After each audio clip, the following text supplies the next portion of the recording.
Good morning दोस्तों। एक नई सुबह, एक नई ताजगी के साथ आपका अपना पीयूष पांडे आपसे जुड़ता हुआ।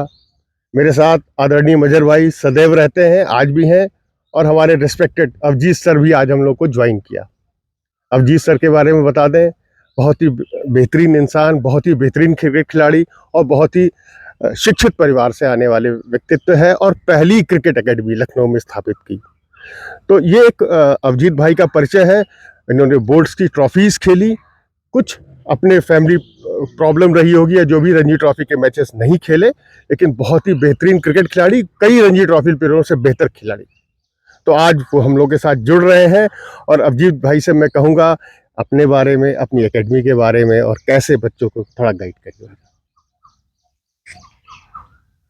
एक छोटा लड़का जब अपने क्रिकेट की शुरुआत करने की सोचता है तो सबसे पहले ये सोचता है कि कौन सा ऐसा सेंटर है जहां हम जाएं, जहां हम अपने टैलेंट को शोकेस करें।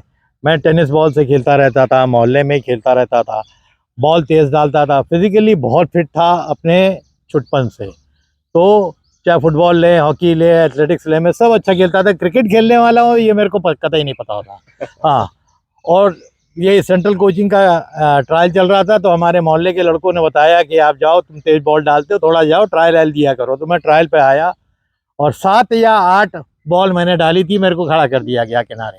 तो मैं समझ गया कि मेरा पत्ता साफ हो गया। किस्मत मेरी बहुत अच्छी थी कि उस साल लाला अमरनाथ जी आए हुए थे, बाबू साहब ने बुलाया था, और सुरेंद्र और मोहिंदर अमरनाथ भी साथ में थे। इन लोगों ने देखा, बात हो गई, 4 घंटा ट्रायल चला सेंट्रल कोचिंग में, पूरे यूपी के आते हैं लड़के। दोपहर को टीम लगनी थी। दोपहर को जब मैं साइकिल से आया अपनी कॉलोनी से, तो देखा कि भाई लिस्ट तो लगी है, नाम तो है, बट बहुत नीचे नाम था मेरा। तो मेरे को समझ में नहीं आया क्या है। बाद में वो जो हमारे टाइम पे कोच थे भाटिया साहब, उन्होंने वो लिस्ट पढ़ी और उसमें 4 लड़कों के वो टिक किया था लाला साहब ने। उन 4 लड़कों में मेरा नाम था। हाँ, ये था कि ये लड़के हैं, इनको आप देखिए, ये मैंने टिक कर दिया कि इनके अंदर कुछ एक्स फैक्टर नजर आया है। तो वो जो मेरे 7 या 8 बॉल थी, उसी से शायद उन्होंने रिदम को देखा, स्पीड को देखा। मेरे को सीम पकड़ना भी नहीं आती थी तब तक, क्योंकि टेनिस बॉल खेलता था। तो ये शुरुआत दौर हुई। फिर तो हम थे, मदर थे, हम लोग फिर बैचेस में आए। हॉस्टल में, जब तक हॉस्टल 1 साल लखनऊ में रहा, तब मैं रहा एज अ डे स्कॉलर आता था। बट हाँ, और हम लोग डे स्कॉलर थे। और जब हॉस्टल कानपुर शिफ्ट हो गया, तो फिर हमारे कोच साहब ने हमें रोक लिया कि हम क्या दिखाएंगे, ये लड़का भी चला गया तो यहाँ से। तो हमें भी समझ में आया, मेरे भी सेंटिमेंट्स उनके साथ जुड़े हुए थे, मैं रुक गया। बाकी फिर हॉस्टल कानपुर शिफ्ट हो गया, फिर धीरे धीरे मेहनत करके खेलते रहे। मेरी टैलेंट की सबसे अच्छी पहचान रोहित साहब ने तो की, बट करीम चिश्ती साहब ने सबसे अच्छे टैलेंट की मेरी पहचान की। कि जब 2-2 का पहला साल था अलीगढ़ में, मैं ट्रायल में गया था, मेरे को याद है, मैं बहुत छोटा था, बाकी सब बहुत बड़े बड़े थे, बाम्बी भाई भी थे उसमें जी 2-2 में। हाँ, तो मेरा ये लोग लड़ गए, दो लोग, अरशद वलीउल्लाह साहब, और ये लड़ गए कि लड़का बहुत टैलेंटेड है, उसको 2-2 में डालो कहीं ना कहीं। तो मेरा फर्स्ट स्टैंड बाई में हुआ था। बाकी फिर 19 खेले, सेंट्रल जोन खेले 2 साल। हम और बजर बिल्कुल एक बैच के हैं, हम लोग साथ में खेले, ऑलमोस्ट एक ही बैच के हैं, 1 साल जूनियर हो तुम हमसे।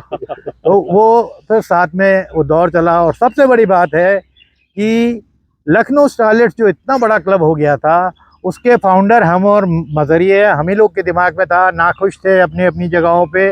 फिर ये प्लान हुआ कि हम लोग लखनऊ स्टारलेट्स फॉर्म करेंगे। फिर बाद में तो आप देख रहे हो कि 10-12 साल लखनऊ स्टारलेट्स ने लखनऊ क्रिकेट किया, यूपी क्रिकेट को डोमिनेट किया, कितने स्टेट प्लेयर्स यहाँ से निकले।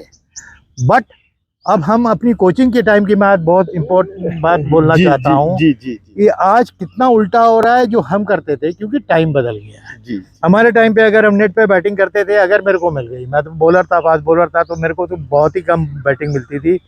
जब भी मिलती थी तो वही सीधा खेलना। जब लास्ट राउंड होता था, तब हम लोग ठुकैया करते थे कि उठा के मारना है तो वो ट्राई करें। आज के टाइम पे बिल्कुल रिवर्स हो गया है। आज का टाइम का लड़का, कल आप लोगों ने देखा होगा वैभव को, जिस तरह की बैटिंग करता है, वो ऐसे ही आज की जनरेशन की बैटिंग का अप्रोच हो गया है, क्योंकि उनकी क्रिकेट बदल गई। वो बहुत अटैकिंग क्रिकेट खेलना चाहते हैं, वो बहुत ही ज़्यादा रिस्क लेने को तैयार रहते हैं, और उनका अप्रोच ही हो गया। आज अगर 100 बॉल खेलने को मिलेगी तो 80 पे वो अटैक करेगा। हमारे टाइम पे अगर 100 बॉल मिलती थी, 80 को हम खेलते थे, 20 पे अटैक करते थे। तो क्रिकेट बहुत बदल गई है। अकॉर्डिंगली बच्चों को भी बदलना है।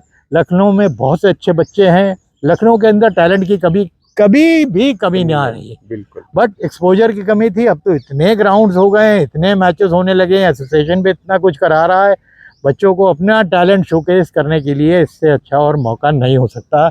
ये मेरे ख्याल ये आने वाले 5 साल ये भी गोल्डन एरा होगा लखनऊ क्रिकेट का, अगर बच्चे जो उनको चांसेस मिल रहे हैं उसको लोग अपने आप को अप्लाई करें और उसकी अपॉर्चुनिटी को फ़ायदा उठाएं। और देखिए कितने कम शब्दों में कितनी अच्छी बातें अभिजीत भाई बता रहे हैं। और मैं खुद मजर भाई खड़े हैं मेरे बगल में, अभिजीत भाई खड़े, मैं शीश महल में इन लोगों के मैचेस देखा करता था। मैं अभी भी उन स्टेयर्स पे बैठ के, वो यादें हैं, वो मेरी बहुत सी पुरानी यादें, नेट्स पे खड़े होके सर लोगों की बैटिंग और बॉलिंग देखता था।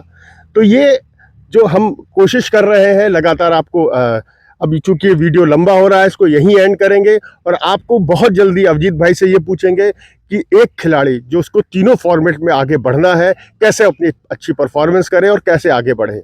और मजहर भाई से भी बहुत कुछ हमें आज जुड़ना है, उनसे भी बहुत कुछ ज्ञान प्राप्त करना है। तो थैंक यू। मेरे इस वीडियो को लाइक करिए, सब्सक्राइब करिए, शेयर करिए और जुड़ते रहिए।